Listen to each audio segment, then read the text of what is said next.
At Pomona, just before the start of the fourth session of full throttle qualifying, the Lucas Oil Series was in eliminations. Look at the car on the left side. That is Mike Austin of Medford, Oregon. Grazes over the wall, hits a second wall, and then slides down and hits and knocks over a third concrete barrier. And you know what? He walked away.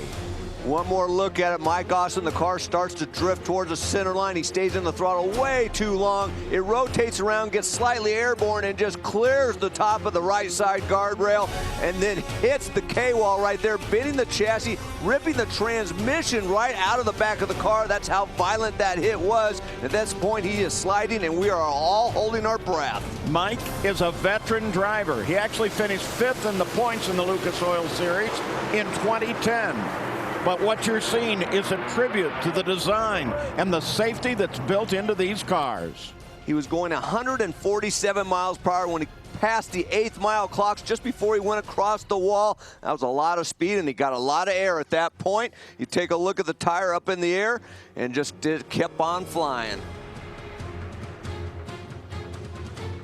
Can you imagine the energy?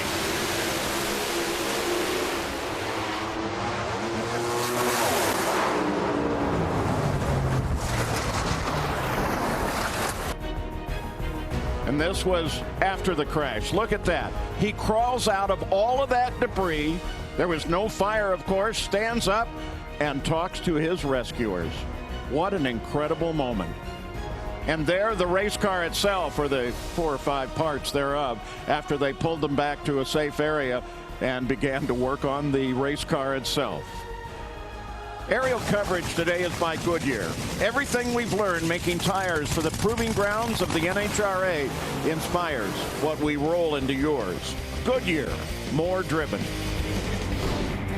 And of course, the photographs of Austin's accident earlier have already made it all over the internet. This maybe is the most spectacular from the professional photographer, Mark Rabillis. Wow, scary, isn't it? All right, Pro Stock. Let's get caught up.